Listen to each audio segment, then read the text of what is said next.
Boa noite, gente amiga. Que privilégio estarmos juntos mais uma vez, mais uma segunda-feira abençoada, porque para os filhos do reino, para os filhos de Deus no reino, não tem segunda-feira ruim, não tem segunda-feira brava, não tem segunda-feira amaldiçoada, tem segunda-feira cheia da presença de Deus, cheia da presença do Espírito Santo. Estamos felizes porque estamos vivos, com saúde, vivendo a vida que o Senhor nos propôs e agradecendo. Gratidão é a palavra que define a nossa vida neste dia. Nós queremos, como família de Deus, abençoar a sua semana, que essa semana seja abençoada, cheia da presença do Espírito Santo, cheia da iluminação da palavra de Deus, que as letras do texto sagrado saltem para dentro do seu coração e que você possa, com a ajuda do Espírito Santo de Deus, aplicar, executar tudo aquilo que você vai aprender nessa semana da palavra de Deus. Estou aqui com o GG na nossa produção, né, GG? GG está trabalhando com a gente aqui para que a gente possa levar para você o melhor áudio, a melhor imagem, tudo com excelência para poder glorificar o nome santo de Jesus, ok? Vamos dar sequência à nossa semana. A semana passada nós falamos sobre algumas doutrinas aqui referentes, concernentes à salvação, e nessa semana nós queremos dar sequência a essas doutrinas. É um quadro que nós temos aqui há bastante tempo, desde a época da Igreja Coinonia, Teologia Saudável, e eu resolvi trazer de volta o Teologia Saudável aqui também para o Além do Culto. Então, durante a semana passada inteira, nós falamos sobre a Teologia Saudável, temática, todos os dias um tema, e essa semana também nós vamos falar. Eu quero colocar bastante expectativa no seu coração e que você possa engajar bastante pessoas para isso, porque essa semana nós vamos iniciar uma série aqui dentro do nosso programa falando sobre adoção. O que é adoção? Quais são os mitos que existem quanto à adoção? E eu não quero falar de adoção com você simplesmente na perspectiva de pessoas que sentem dó das crianças do orfanato, sentem dó das crianças do abrigo. Coitadinho da criança, eu vou adotar porque ela precisa ter uma casa, ela precisa ter um lar. Não é nessa perspectiva que eu quero falar, principalmente para você que é um cristão, você que pratica a palavra de Deus, independente se você é crente, evangélico, católico, espírita, mas se você é cristão, você acredita em Jesus Cristo, você acredita que a Bíblia é a sua regra de fé e prática, essas aulas serão para você, são gratuitas. Eu quero muito colocar expectativa no teu coração para que essa semana, eu não sei se já amanhã eu consiga, eu acho que na quarta-feira a gente já dá início a essa série chamada Adoção, porque é uma doutrina bíblica e eu quero te provar na Bíblia, versículo por versículo, com muita calma, que a doutrina da adoção, ela está dentro da matéria chamada soteriologia, que é a doutrina da salvação, onde nós estamos trabalhando a semana passada inteira e vamos trabalhar essa semana também, tá bom? Então quero te mostrar na Bíblia que soteriologia também inclui a doutrina da adoção. Então a adoção, ela mais do que um ato de amor, mais do que um ato de caridade, mais do que um ato de bondade, mais do que um ato de justiça, no serviço cristão, a adoção é uma matéria de arrependimento, é uma matéria de salvação, é uma matéria de transformação, é uma matéria que nós precisamos entender para poder viver. Amém? Se você é novo aqui no nosso canal, se inscreva, ative as notificações, deixa um comentário, deixa um testemunho, quanto que esse programa te abençoa, onde esse programa está chegando. Pastor, eu sou de tal cidade, eu sou de tal estado, eu sou de tal nação, eu acompanho ao vivo, eu acompanho no reprise das 10 horas da manhã, eu acompanho o Momento do Clamor. Comenta pra gente aí o que o canal Marcos Elias tem significado para você. Isso nos ajuda, isso nos dá um feedback para que a gente possa continuar fazendo com excelência. E se você considerar se tornar um membro aqui do nosso canal, acho que é 11 e pouquinho por mês aí, você ajuda a gente também a levar com mais excelência ainda toda a estrutura que nós estamos promovendo aqui para você, tá bom? Vamos lá então, GG, vamos começar aqui. O nosso tema então é arrependimento e eu quero começar no Evangelho de Mateus, capítulo 4, versículo 17. Evangelho de Mateus, capítulo 4, versículo 17. Só para você tomar nota e você perceber que é uma aula teológica, algo que a gente está preparando com muito carinho, ó, só base bíblica para você, nós teremos 1, 2, 3, 4, 5, 6, 7, 8, 9, 10, 11, 12 textos bíblicos para a gente conversar hoje aqui. 12 textos bíblicos para a gente conversar aqui. Então, nós queremos trazer essas informações, mas com peso de glória, com peso da iluminação do Espírito Santo sobre a sua vida. E ora ao Senhor que não seja só um programa, não seja só uma aula. Ah, não estou fazendo nada, vou colocar lá no YouTube para ver o pastor falando. Não é isso. Nós queremos que você estude conosco, que você se dedique nessa matéria, para que a gente possa avançar sempre, sempre, sempre no propósito coletivo de Deus, que é de ganhar o máximo de pessoas possíveis para a família dele e cuidar bem dessas pessoas. E você precisa ter uma teologia saudável para isso, ok? Mateus capítulo 4, versículo 17 diz: A partir de então, Jesus começou a anunciar a sua mensagem. Queridos, aspas, olha que lindo isso aqui. Hoje nós vamos bater um papo sobre arrependimento e as bases que nós vamos colocar para vocês aqui, majoritariamente, são bases de Jesus e do Novo Testamento. Porém, nós temos também algumas bases, alguns textos bíblicos do Antigo Testamento. Olha o que o próprio Jesus disse: Arrependam-se, pois o reino de Deus está próximo. A partir de então, Jesus começou a anunciar a sua mensagem. Arrependam-se, pois o reino dos céus está próximo. Sabe o que me chama muito a atenção? Sabe o que me chama muita atenção? É que João o Batista, ele vem anunciando a vinda do Messias. Então, tem um cenário posto. João, ele vem ali no deserto, batizando pessoas, anunciando a vinda do Messias, anunciando o Jesus, o Cristo que haveria de vir, o Salvador da humanidade. Daqui a pouco ele está de frente com o próprio Salvador. Jesus, ele se submete a esse ambiente e ele é batizado por João. João, aquele que batizava, João o Batista. E a mensagem de João era: arrependam-se. É uma mensagem de arrependimento. E nós vamos ler alguns textos aqui que é o relato de João. Mas eu estou aqui nessa introdução antevendo algumas situações, alguns quadros para vocês. Então João vem pregando o quê? A mensagem do arrependimento. João, quando chega o Messias aguardado, anunciado, João tem que sair de cena. Por quê? Porque a mensagem que João estava anunciando era que o Messias haveria de vir. E ele veio. O Messias que fora profetizado pelo profeta Isaías. E é bom a gente salientar, é importante a gente lembrar de algo aqui que é muito espiritual, é muito transcendente. Eu acho que a melhor palavra é transcendente. Quando o profeta Isaías, ele profetiza que o Salvador da humanidade haveria de vir, ele não profetiza que o Salvador haveria de vir dos céus. Olha que interessante, é uma chave poderosa para você. Ele profetiza que o Salvador do mundo, o Jesus Cristo, o Emanuel, o Deus conosco, o Deus presente, ele haveria de vir pelo útero de uma virgem. Ele haveria de vir por uma mulher. E dará à luz a um menino, e o seu nome será Emanuel, Deus conosco. Então, a mensagem de João Batista, ela é uma mensagem de arrependimento, ela anuncia a introdução do Messias. Jesus, ele vem, o profetizado por Isaías, agora ele é uma realidade. E a mesma mensagem que é como se, GG, ele pegasse o bastão de João Batista, é como se fosse uma corrida, onde um atleta passa o bastão para o outro, e Jesus pegasse esse bastão de João Batista e continuasse o quê? A mesma mensagem. Qual mensagem, pastor? Que surpresa? Não tem surpresa. Mateus capítulo 4, versículo 17. A partir de então, Jesus começou. Quem começou a anunciar? Jesus. Se você está estudando conosco, grifa essa frase aí, ó. Jesus começou a anunciar a sua mensagem. Agora já não era mais João ou Batista que anunciava a vinda do Messias, pregando o arrependimento para a remissão dos pecados. Agora era o próprio Cristo, o Jesus Cristo, que veio, que nasceu, que cresceu, que foi discipulado pelos seus pais, ensinado pela profissão dos seus pais, que foi apresentado no templo, que se tornou também ali alguém mestre, e agora ele está fazendo o quê? Pregando a mesma mensagem. Ou seja, a mensagem não mudou.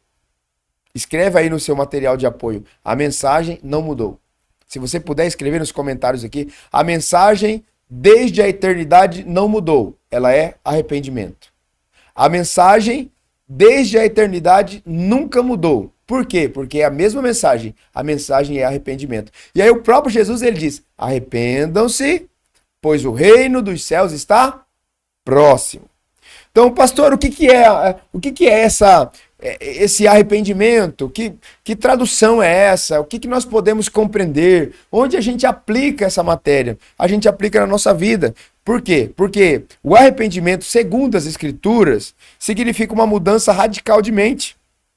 Significa uma mudança de coração. Sempre que o judeu ele pensa coração, ele escreve coração, ele está dizendo mente. Ele está dizendo sobre aquilo que são os nossos pensamentos.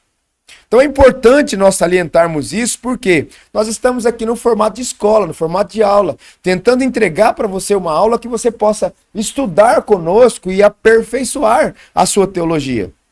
Então, o arrependimento significa essa mudança radical de mente, essa mudança radical de coração, essa mudança radical de direção. Esse é o aspecto da conversão. O que é a conversão? Você está indo numa direção, eu vou usar uma metáfora aqui para facilitar a sua vida. Você está perdido, morto nos delitos e pecados. O seu desejo pecaminoso está mais vivo do que nunca dentro de você. Você está levando uma vida numa direção. De repente, você é encontrado por Jesus no corredor da história e você faz uma conversão. Você faz uma mudança radical. Você faz o quê? Uma metanoia, uma mudança de mente, uma mudança de coração, uma mudança de direção, uma metanoia. É isso que significa o arrependimento. Você está indo numa direção e de repente você faz uma conversão. É por isso que nós falamos, olha, o GG é convertido. Olha, o Michel é convertido. Olha, o Paulinho é um convertido. A Mariazinha é uma convertida. Por quê? Porque eles estavam indo numa direção, mas quando foram encontrados por Jesus, eles se converteram. Eles fizeram o quê? Uma conversão. Eles mudaram a direção em que eles estavam. Faz sentido? Eu acho que fica fácil de compreender quando a gente coloca as metáforas. Então, dentro desse aspecto do arrependimento, nós precisamos entender. O arrependimento leva a gente a uma mudança de mente, uma mudança de pensamentos. A própria palavra de Deus, ela vai nos orientar de que nós precisamos buscar os pensamentos do Senhor. Os meus pensamentos não são os vossos pensamentos. Os pensamentos do nosso Pai são pensamentos de paz e não de mal. São pensamentos de paz e não de guerra. São pensamentos de reconciliação e não de separação. Então nós precisamos compreender isso. Segundo, é um retorno a Deus. É como se você estivesse andando, caminhando em direção a Satanás, ao inferno, aos seus demônios. E de repente você faz uma conversão e você retorna a Deus. No hebraico, esse verbo, ele é o techuvá. Indica voltar ou retornar ao caminho de Deus ou retornar ao original. Sempre quando você escuta, nós precisamos de um techuvá. É justamente essa expressão que a pessoa está querendo passar para você. Você precisa voltar a Deus. Você precisa voltar ao seu original. Terceiro, frutos de mudança. O arrependimento, ele é evidenciado por ações práticas. Não adianta nós tentarmos dourar a pílula. Não adianta a gente tentar mascarar as coisas. Eu acho que eu sou convertido. Eu acho que eu sou rangélico. Essas igrejas rangélicas, não tem como eu achar que sou. Eu preciso ser e externalizar isso, ok? Então, o arrependimento ele precisa mostrar evidências práticas de ações que nós estamos fazendo, demonstrando uma nova atitude de obediência à palavra de Deus. Eu fiz um videozinho há pouco no meu Instagram e eu falava o seguinte: cuidado, que tem muita gente hoje ensinando coisas que parecem ser de Deus, mas contrário à palavra de Deus. Porém, vem embrulhado num pacote tão bonito, numa fala tão linda, numa postura de uma pessoa que fala tão imponente, tão assertiva, que parece que aquilo é verdade. Vou te dar um exemplo. O que Jesus disse? Confia em você ou confia em mim? Jesus diz para a gente confiar nele. A soberania de Deus nos leva a colocar a nossa fé em ação. O que o mundo caído diz? Confie em você. Ache o seu melhor potencial. Ache a sua melhor versão. Olha, viva o seu melhor dia. Viva a sua melhor fase. Viva a sua melhor versão. Viva o seu melhor potencial. Você é o cara. Você é isso. Você é aquilo. Você pode aquilo outro. E a mensagem evangélica, não a mensagem evangélica no sentido do evangeliquez, mas a mensagem do evangelho, melhor dizendo, a mensagem do evangelho é a mensagem da cruz. Você precisa confiar em Jesus. Você precisa confiar nas Escrituras. Você precisa confiar no Espírito Santo de Deus. Então, esses frutos de mudança vão demonstrar o quê? Uma atitude de obediência à palavra de Deus e não a outra coisa. Quarto, uma tristeza segundo Deus. É uma tristeza que você fala assim, puxa vida, eu magoei, eu entristeci. Não que Deus tenha sentimentos disso, né? Mas é só uma metáfora para você entender. Eu não correspondi a Deus. Acho que esse seria o melhor termo. Eu não correspondi a Deus. Puxa vida, eu pisei na bola. E bate aquela tristeza, e bate aquela angústia, assim como Davi, quando caiu em si, disse, olha, pequei, fiz caca, fiz coisa ruim. Pisei na bola. Mas eu quero cair nas mãos do Deus vivo. Então produz uma tristeza, segundo Deus. A Bíblia distingue a tristeza que produz arrependimento, que é essa que leva à salvação, da tristeza do mundo, que apenas gera remorso ou medo da punição. Tem muita gente que se diz arrependida ou arrependido com medo da punição. É como um filho que faz alguma coisa errada em casa e ele tem tanto medo da correção do pai, né? E ele fala, e aí, você tá arrependido, filho? Tô arrependido, pai. Não vou fazer mais, não vou fazer mais. Mas você percebe que não é arrependimento. Por quê? Daqui 2 horas ou daqui 2 dias, ele está cometendo a mesma coisa. Ele se arrependeu? Não. Por quê? Porque não teve uma mudança de direção, não teve uma mudança de mente, não teve uma mudança de prática, não teve uma nova atitude demonstrando que ele mudou. Então nós precisamos perceber isso. Essa tristeza que a Bíblia está dizendo, que é um arrependimento genuíno, ela leva a gente à salvação. A tristeza do mundo não, é apenas remorso ou medo da punição. Às vezes, com medo de perder alguns benefícios, algumas pessoas elas acabam tentando se mostrar arrependidas. Mas é só remorso, é só uma encenação. E nós precisamos ter muito cuidado com isso. O quinto, um dom e um foco na graça de Deus. O arrependimento, ele é um dom e ele traz um foco da graça de Deus. O verdadeiro arrependimento é motivado pelo amor a Deus. Pelo amor a Deus e pela compreensão da sua bondade, sendo um dom que leva à misericórdia. Se não for a misericórdia de Deus sobre a nossa vida, se não for a graça de Deus sobre a nossa vida, queridos, a gente é o mais terrível de todos os pecadores, ok? Vamos ler o GG. Coloca para mim Salmo 51. Nós estamos só na introdução da nossa aula, tá bom, gente? Eu estou colocando aqui alguns pontos para que a gente possa fazer uma introdução bem sólida para você, de fato, compreender o texto sagrado.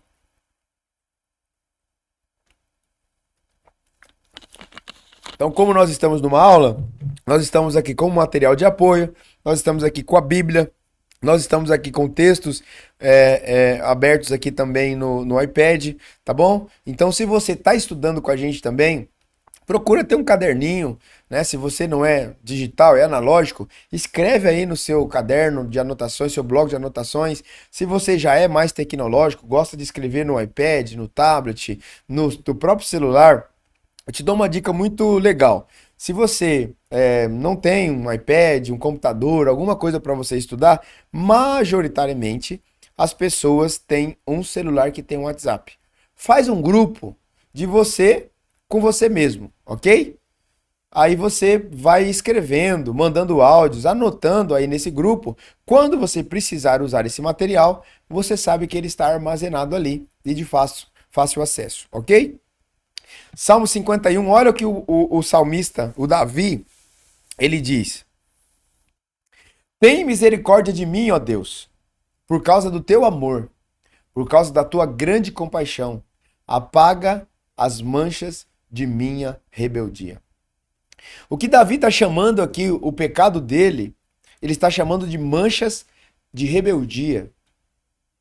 Às vezes as pessoas, elas, aqui no Brasil principalmente, elas disseminaram muito um ensino que rebeldia é quem sai de uma igreja porque não concorda com algo. Não concorda com o pastor, não concorda com a teologia, não concorda com alguma coisa, aí leva um estigma de rebelde. Para mim, eu nunca vi dessa forma.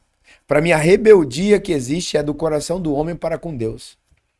Todo pecado, todo pecado, ele é um tipo de rebeldia.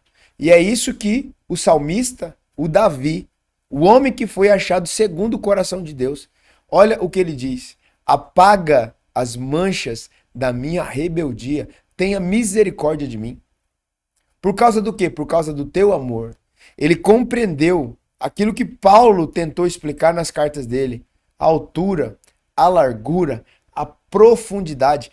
Quem poderá nos separar do amor de Deus se é Ele quem nos justifica?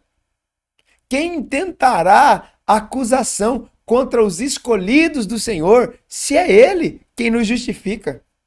Então Davi já tinha entendido a misericórdia, o amor de Deus, a compaixão. São três coisas que estão no mesmo versículo, GG. Olha que interessante. Se você tá aí anotando, pega aí sei lá, uma caneta, um papel, pelo amor de Deus. Grifa aí, ó, misericórdia, grifa aí amor e grifa aí compaixão. São três atributos de Deus: amor, misericórdia e compaixão. Se não for o amor de Deus, a misericórdia de Deus e a compaixão de Deus sobre as nossas vidas, nós estaríamos arruinados. Nós estaríamos acabados. Nós já haveríamos de ser destruídos.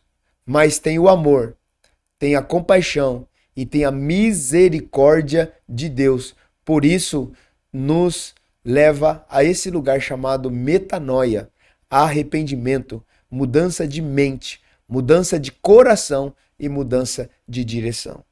Que essa palavra possa fazer sentido para você em nome de Jesus nessa noite. Amém? Vamos para mais um texto, GG? Marcos capítulo 1. Marcos, Evangelho de Marcos, capítulo 1, versículo 14 e 15. Nós fizemos apenas a introdução e nós vamos entrar no assunto agora, ok? A nossa aula hoje é arrependimento, ok? Depois que João foi preso, Jesus foi para Galiléia, onde anunciou as boas novas de Deus. Ou seja, Jesus foi para um lugar chamado Galiléia pregar o evangelho de Deus. Bora. Enfim, chegou o tempo prometido. Proclamava: o reino de Deus está próximo. Qual que é a mensagem, pastor? A mesma. Arrependam-se e creiam nas boas novas ou nas boas notícias. Você percebe que a mensagem, GG, ela não mudou. João está preso. Agora Jesus entra em cena. E é interessante, por que João está preso? Porque João era aquele que havia de anunciar o Messias até o Messias chegar. O Messias chega e começa o seu ministério. João não consegue reconhecê-lo e continua o seu ministério. Então ele é preciso arrancar de cena. Por quê? Porque o propósito de João era anunciar o Messias. O Messias chegou, não tem mais necessidade de João continuar anunciando, porque ele era para anunciar o Messias. Amém? Então, o que nós compreendemos aqui? O tempo estava cumprido. E agora o reino de Deus está próximo, é a mensagem. E a mensagem de Jesus, ela continua a mesma que João Batista, que na verdade é a mensagem de Deus. Arrependam-se, arrependam-se e arrependam-se. Mateus, capítulo 3, GG, versículos 1 e 2. Vamos ver o que está em Mateus 3, 1 e 2? Mateus 3, 1 e 2. Naqueles dias, João Batista apareceu no deserto da Judeia e começou a anunciar a seguinte mensagem: arrependam-se, pois o reino de Deus está próximo. Ou seja, a mensagem de João, como já disse na introdução, era arrependimento. A mensagem de Jesus e a mensagem de arrependimento. Agora nós vamos entender a mensagem continua a mesma. Atos capítulo 2, versículo 38. Você vai pirar nisso aqui. Eita, glória a Deus. A mensagem continua a mesma. Pedro respondeu: vocês devem fazer o quê? Se arrepender para o perdão dos seus pecados, e cada um deve ser batizado em nome de Jesus Cristo. Queridos, olha isso aqui. A mensagem de João: arrependam-se. A mensagem de Jesus: arrependam-se. A mensagem apostólica, aqui representada por Pedro em Atos dos Apóstolos: arrependam-se. O arrependimento, que é essa mudança de mente, conforme se conclui de seu sentido mais inteligível, contém 3 elementos distintos que eu quero passar agora a explanar para vocês. Primeiro, o intelectual. Segundo, o emocional. E terceiro, o volitivo. Então, se você está anotando aí, ó, coloca aí 3 elementos. Primeiro, elemento intelectual. Segundo, um elemento emocional. E terceiro, um elemento volitivo. Mas antes disso, pega o link aí, compartilha com mais alguém, você que está vendo ao vivo conosco aqui, deixa um comentário, o que você está achando da aula, está gostando, não está gostando? Se está gostando, dá like, se não está gostando, dá dislike, comenta alguma coisa aí para que a gente tenha um feedback daquilo que nós estamos entregando para vocês, tá bom? A nossa oração é que o Espírito Santo pegue você e que leve você para águas profundas para aprender mais da palavra de Deus. Elemento intelectual envolve uma mudança de pensamento em relação ao pecado, em relação a Deus e em relação a si próprio. Então essa mudança nesse comportamento, ela tem três âmbitos aqui. É em relação ao seu pecado, é em relação ao seu Deus e é em relação a você próprio. Porque tem uma distinção entre o seu pecado e a sua vida. O pecado que você comete, ele não é seu. Esse pecado não é para você, não é parte do seu corpo. É aquilo que o apóstolo Paulo diz: quando vocês tiveram vida, quando vocês foram salvos, vocês deixaram de ser o quê? Escravos do pecado. Porque vocês eram mortos nos delitos e pecados. Agora vocês têm vida. Agora vocês já não são mais escravos. Agora os pecados, eles continuam tentando vocês, mas vocês não são escravos. Agora vocês são o Senhor. Vocês escolhem se pecam ou não pecam. Ok? Então, é nesse aspecto que eu quero conversar. O pecado passa a ser reconhecido não apenas como uma fraqueza, um acontecimento ou um erro, mas sim como uma culpa pessoal. Levar esse lugar de arrependimento do seu ser, da sua alma, da sua mente, do seu coração, dessa mudança de direção, vai passar por uma culpa pessoal. Você vai se sentir culpado por aquilo que você cometeu, porque você escolheu cometer isso. Deus, então, passa a ser concebido como aquele que exige a retidão e o seu mais alto nível de arrependimento e verdade. Então Deus, ele busca de mim, de você, de todos nós. Ah, pastor, ele busca do pastor mais do que ele busca de mim. Não, ele busca igual a mim e a você. Eu sou um filho de Deus tanto quanto você é. Então, ele busca que a gente tenha esse alto nível de verdade na nossa entrega do arrependimento. Pequei, Senhor. É o Davi de novo. Pequei. Me lambuzei todo. Caí. Tô lascado. Mas me perdoa, Senhor. Me dá outra chance. Me ajuda a não fazer de novo. Me ajuda a arrepender de verdade, Espírito Santo. Essa precisa ser a nossa maior entrega. O segundo aspecto é o elemento emocional. É uma mudança de sentimento. O apóstolo Paulo, escrevendo aos Coríntios pela segunda vez, ele, lá em 2 Coríntios capítulo 7, GG, versículos 9 e 10, vamos ler esse texto. Olha o que o Paulo diz. Agora, porém, alegro-me por tê-la enviado, não pela tristeza que causou, mas porque a dor os levou ao arrependimento. Foi o tipo de tristeza que Deus espera do seu povo. Portanto, não lhes causamos mal algum. Porque a tristeza que é da vontade de Deus conduz ao arrependimento e resulta em salvação. Não é uma tristeza que causa remorso, mas a tristeza do mundo resulta em morte. Cara, esse texto aqui muda o jogo, vira chave, vira vida, te coloca numa outra condição de pensamento. Não é uma tristeza para causar remorso. Então, Deus pode causar tristeza, é o que o texto está dizendo.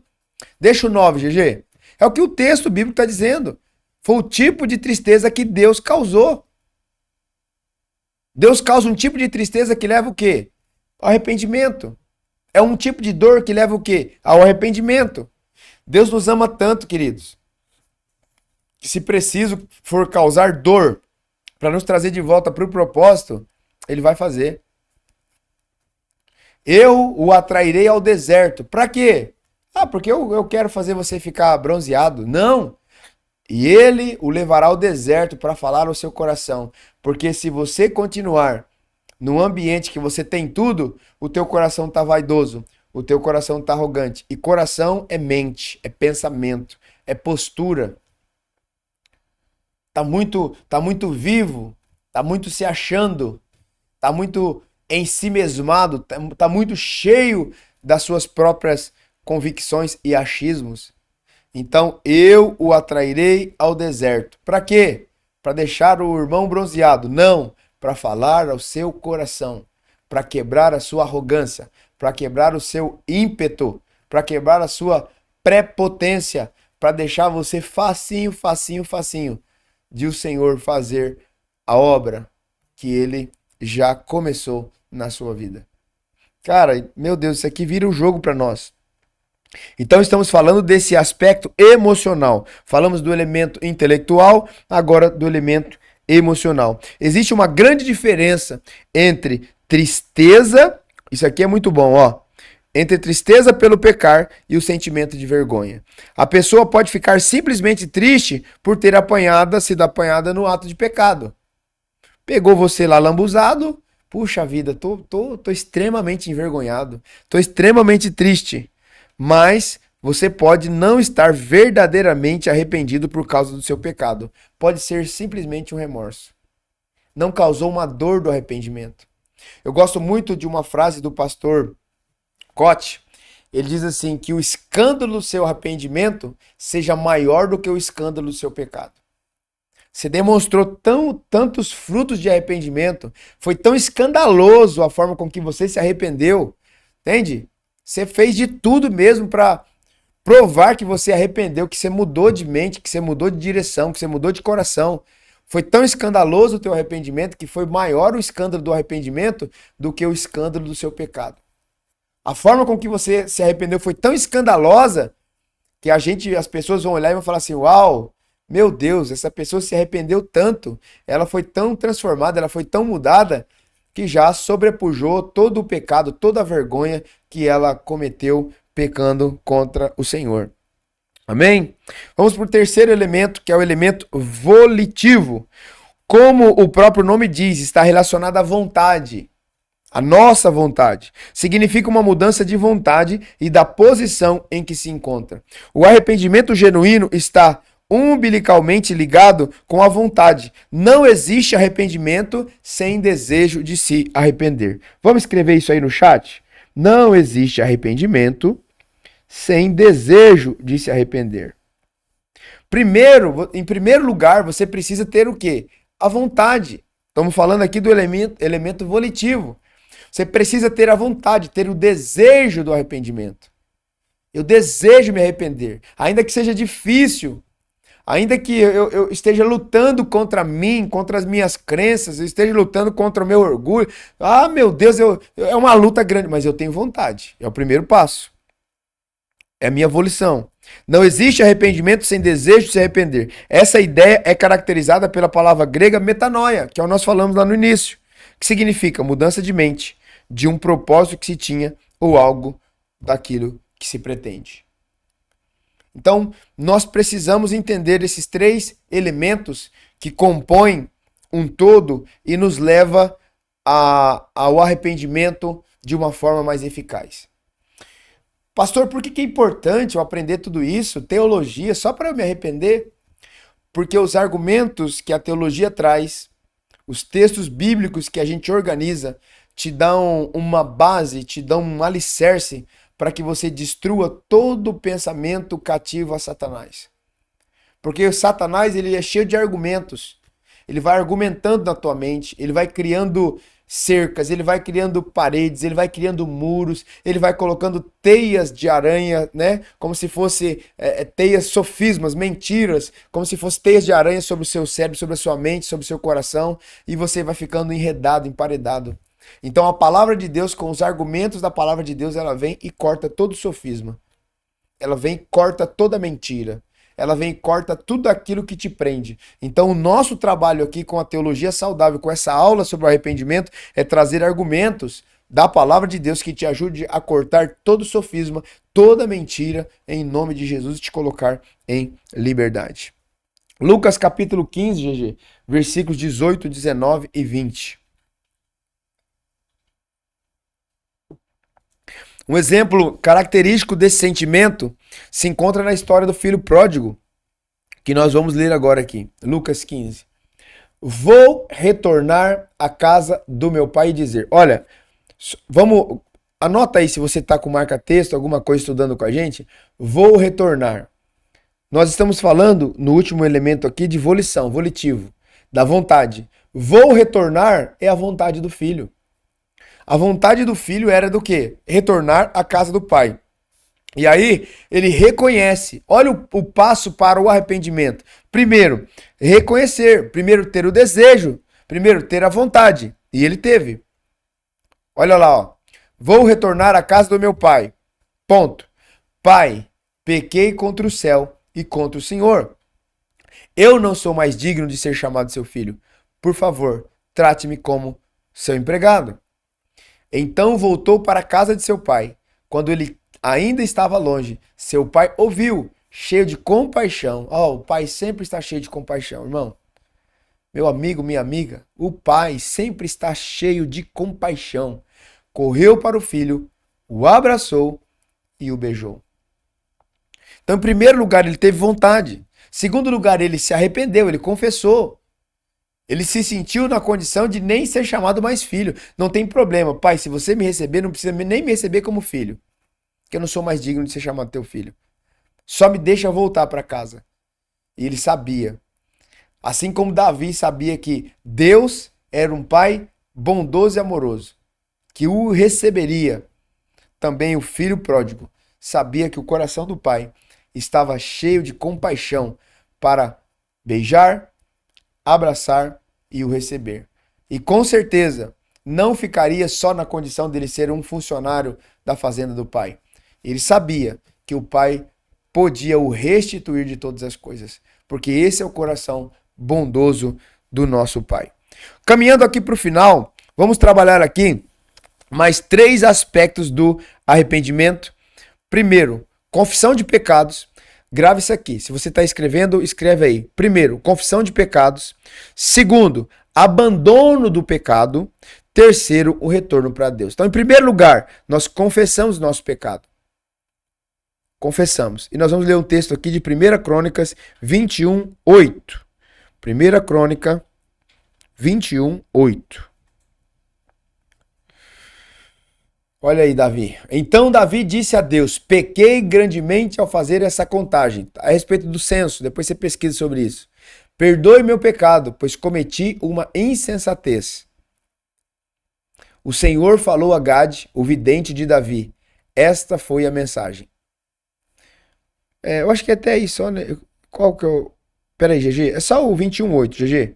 Confesso a minha iniquidade. Suporto tristeza por causa do meu pecado. Salmo 38:18, GG. É 1 de Crônicas 21:8, só o 8.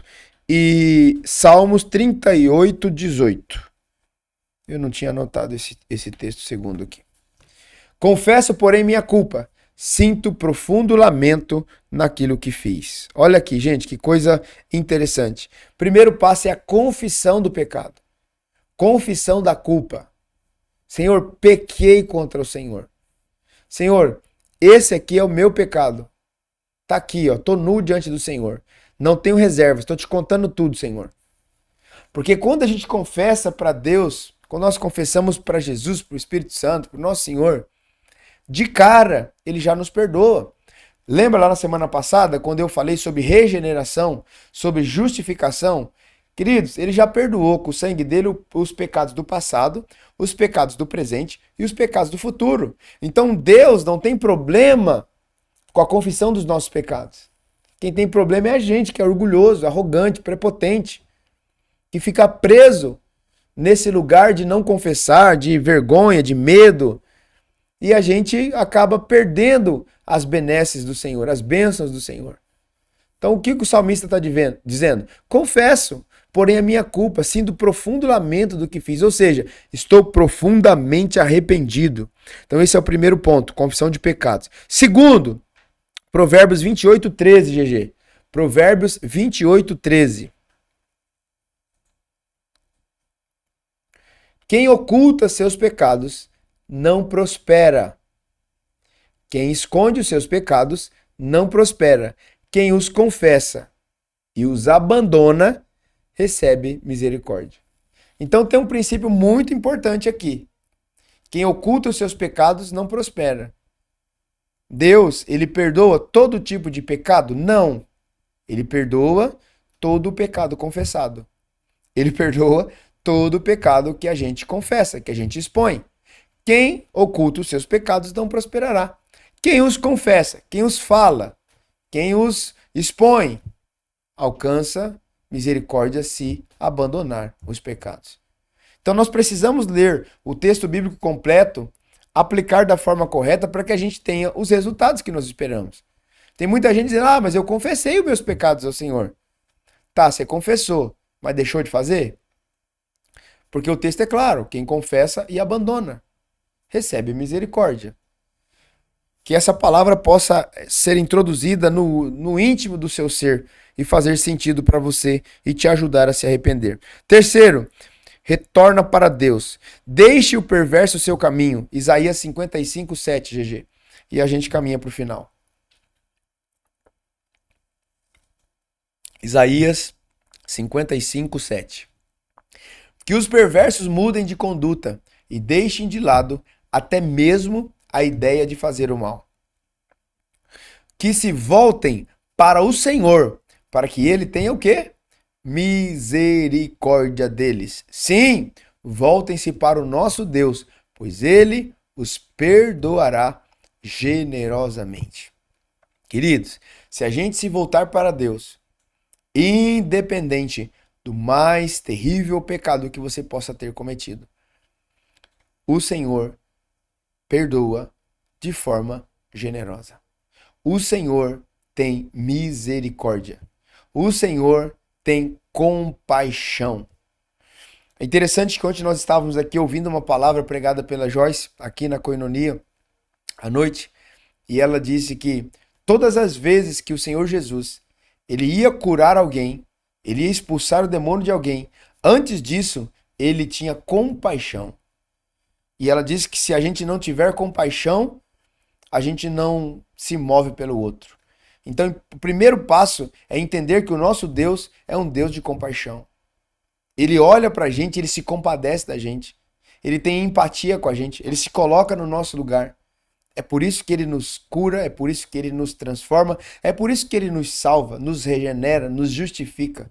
É por isso que Deus Pai enviou o seu Filho na cruz do Calvário para morrer no nosso lugar e trocar de lugar conosco. Porque ele é um Deus misericordioso. Não importa quão terrível fora o seu ou os seus pecados, o meu ou os nossos pecados, ele está disposto a nos perdoar, a nos trazer de volta para a mesa da comunhão, a colocar no nosso dedo um anel que simboliza a autoridade, a dar um banho na gente novamente, a nos introduzir nesse lugar de desfrutar da presença dele ao entorno da mesa. Que essa aula, que esse programa, que essa palavra, ela possa abraçar você nessa noite. Se você está ao vivo conosco aqui, que essa palavra te envolva, que essa palavra possa arrancar lágrimas de dentro de você e que você termine de joelhos na frente dessa TV, na frente desse celular, na frente desse iPad, desse tablet, onde você estiver assistindo. De joelhos diante do Senhor, dizendo, Senhor, me perdoa, Eu arrependo dos meus pecados.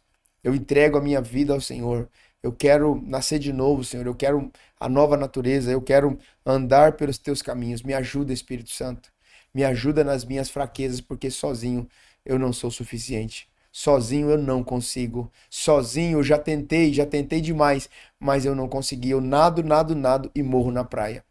Eu vou e acabo ficando no mesmo lugar. Eu ando e continuo parando no mesmo lugar porque não consigo avançar. Mas nessa noite o Senhor, o Espírito Santo de Deus, ele toca você onde quer que você esteja e que ele possa te surpreender com essa nova natureza que ele está te dando, com esse auxílio das suas fraquezas que ele está te dando.